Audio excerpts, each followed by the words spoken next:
And how important is a sense of humor and What's getting humor? deeper? You mean laughing? Laughing? Can you laugh? Have you ever laughed? Sure. How much have you laughed? A lot, but I could laugh You made more. comics, right? You've laughed at the comics? Sure. Who are some of your comics? George Carlin, Richard Pryor, all the funny guys. All the nasty guys. Yeah. Right. So you've laughed, but you haven't laughed. See? You haven't laughed yet. You haven't really laughed yet. You haven't found humor yet. See? You have found theatrics.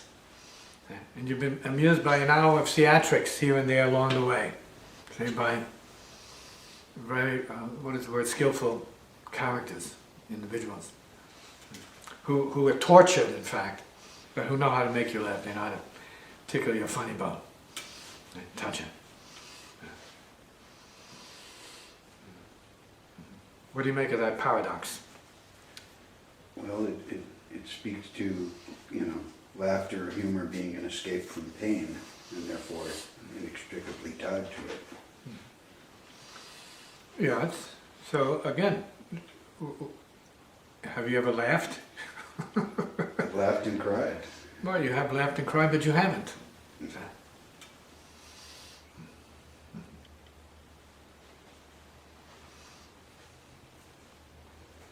And is there laughter further ahead on the path then? No, there's huge laughing. But it's not about what you're talking about. See, it's not at the level of duality that you're describing. Okay? As a human that is a victim. See? You're the victim. See? That's not laughter. That's not what you're suffering is not a laughing matter exactly, but it is funny as heck.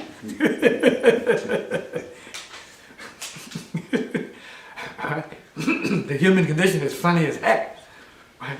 But we can all do without that part of it. In fact, but we can laugh at it because it's so outrageous and hilarious and stupid that we what, did you just see this? Right? Dumb, right? Dumb, right?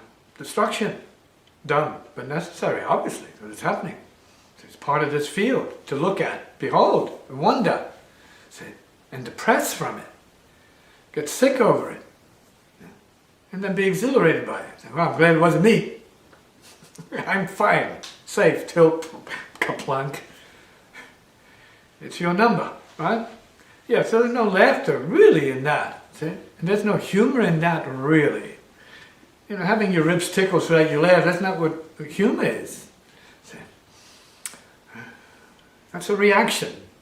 That's not real humor. It's not heart humor. See? It's a mechanical reaction. See? And revealing ourselves as being less than really humorous beings. See? We need the comedic, see? Poking fun at, to be able to sense any lightness. We're in darkness if that's the case. See? Yeah. You're wretched. Okay? So it's the way of the wretched. So to be amused by that, in that way. See? Not 100%. See? There's no happiness. See? But if that's what makes you appear to be happy, see? Laughing. See? When in fact it's a tragic example of the condition of humanity. Tragic. You should be crying when you see some of these comics get up there saying what they're saying. So what they're saying is not funny. It may be ridiculous, but it's a sad statement on humanity. So they're very useful, and they're true to the outrageousness of what it is to be a human, and in their own bodies and in their own minds, which is the thing that's really talking to you, is their suffering, their search for freedom.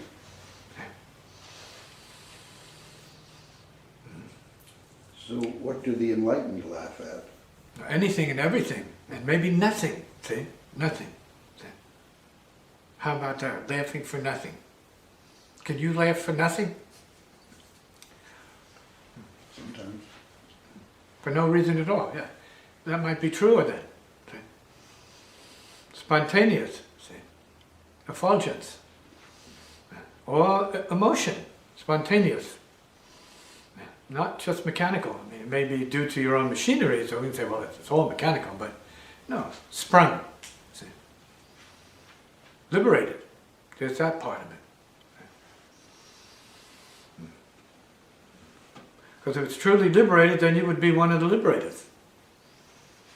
And only the liberators know how to liberate others, in a sense. And they don't just entertain you. They show you the way. They don't show you the way to a theater that you have to pay to get in and you have to leave. See? They don't give you that fish. They teach you how to fish. It's a way of life.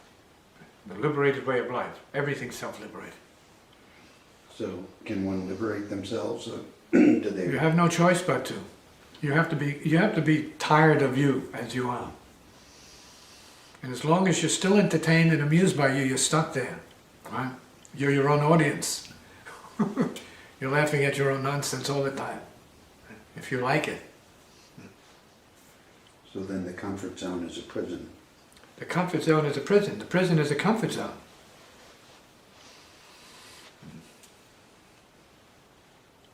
You can say that. You said it. It's okay. Then you can open that up and say, no, it's not. And I agree with you on that. It's not, and it is. In this case, depending on who or what. That's the question. Who or what.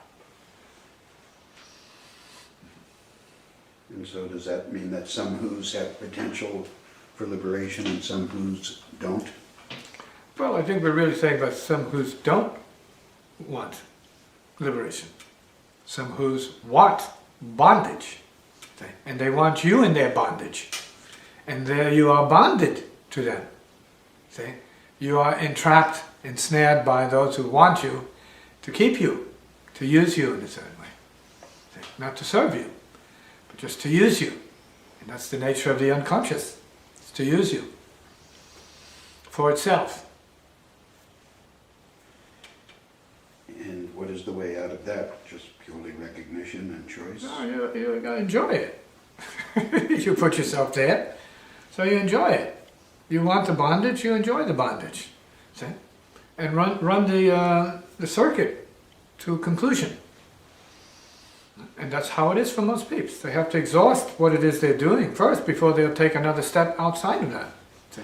Very seldom do people awaken midstream and radically turn themselves around. That's very rare. See? They usually go their way. See? Justifying and rationalizing all the things that choke them. All the things that bind them. All the things that hold them back.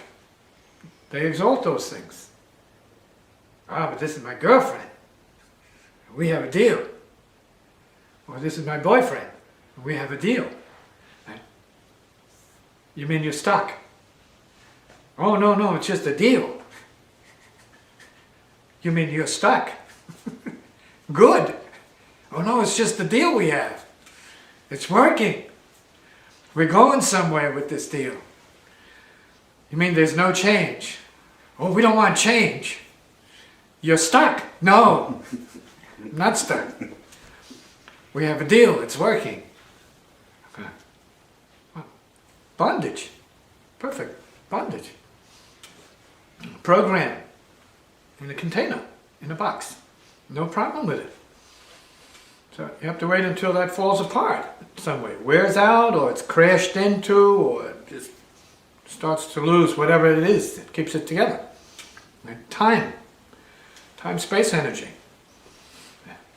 And it implodes or explodes, however. Or it could be more graciously, let's say, arranged by conversation. Say, yeah, I think, hey, baby, it was good. It's good, it's great, wonderful. Oh, we had a great time. We got great memories, but now I found another girl. Or you found another boy. Okay. So it's over. Right? That's laughable. That's great. See? Because you learn a lesson of time. Time rules. See? You're a slave of time. It's good when it's on and it's bad when it's off. Well, It's always good. All of it's good.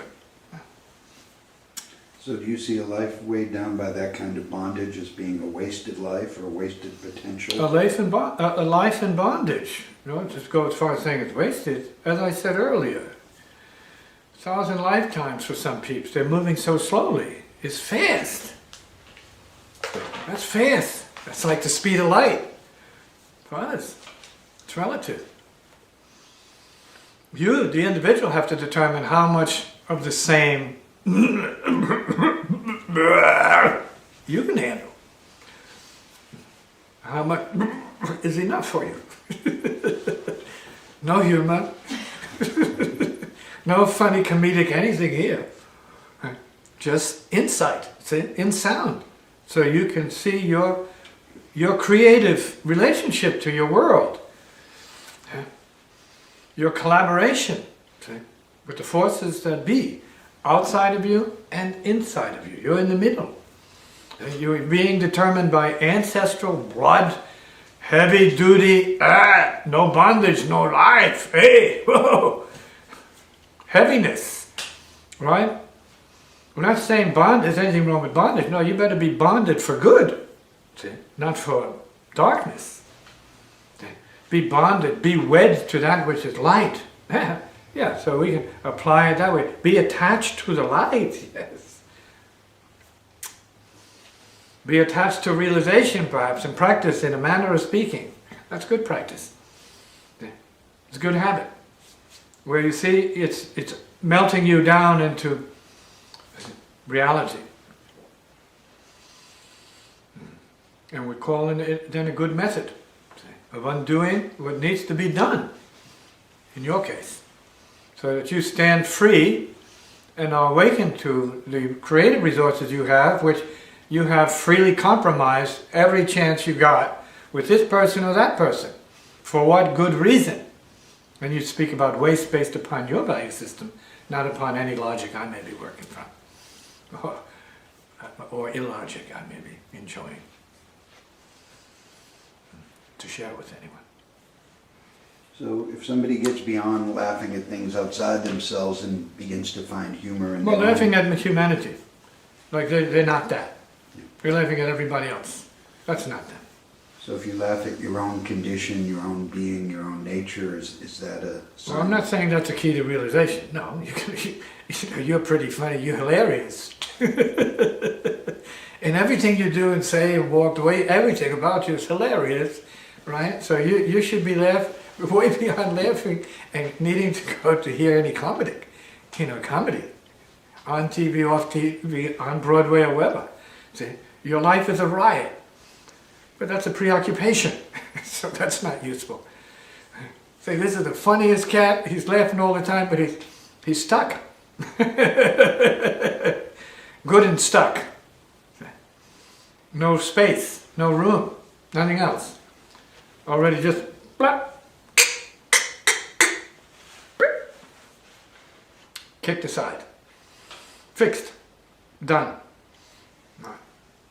Nothing else. No room for growth. Too much fear. So from the other side of that can a humorless person, somebody who finds nothing funny, develop spiritually and grow? It depends on what the karmas are. See? I like the characters you come up with in your scenarios here. But it depends on what the karma, what the situation actually is. See? To determine whether it's, where and when silence is of use at the creative level. So then we're talking about the recreation if any is needed. But you can take any character, any being in earth, on earth, around the universe, any character, and bring out of them this thing, this reality, this awareness, this awakenment, because it's universal.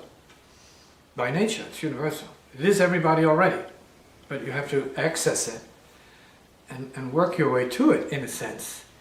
If you're too busy being a human like everybody else you look up to and like, and you're just being a stereotypical other kind of person, right?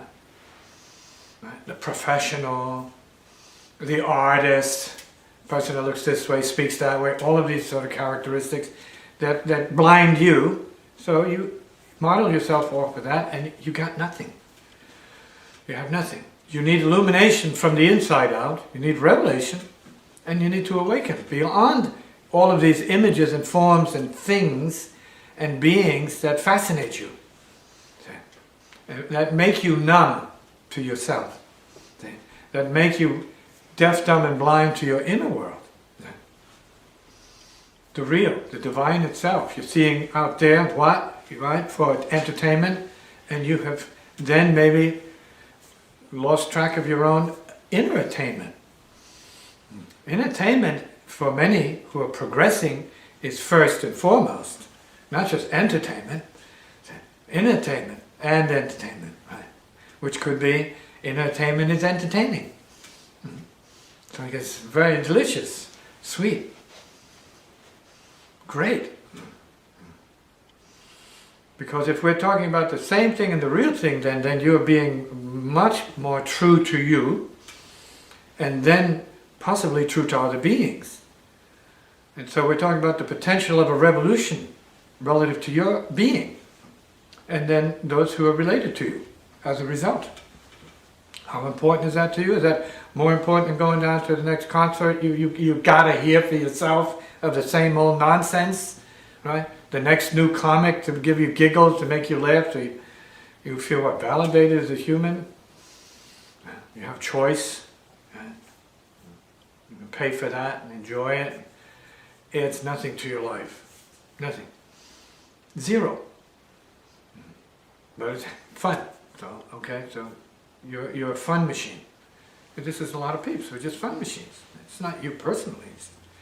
I'm speaking about you, humanity. There's more to this. And you don't need to go back 2,000 years or 2,500 years ago to find out there's more than this that you can be doing for your people by realizing it for yourself. Yeah. So, it's not a preaching as much as an observation and questioning. Have you done enough? Can you do enough? Yeah. To help yourself, to help your own peeps. See? So this is altruism at the family level. Who can you help more than you have helped? If you don't help yourself to what that is. So this is really talking about getting beyond and deeper than the world of appearances. Well, I mean, we are beyond the world of appearances. We are more than that. We are the source of the world of appearances, coincidentally. There's no appearances without you awakening to what it is.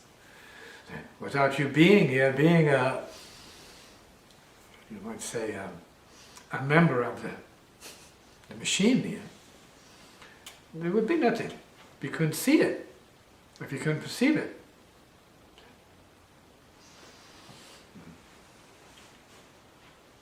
So it depends on where you feel you need to be to perceive it. And as what? You want to perceive it as what? The victim or the victor? I'm not saying either position is best. Because they're both limitations. They're both just ideas. They're constructs. We hope useful so that you can see zero is more than less. Nothing is more than less. Nothing is better than less. Comment.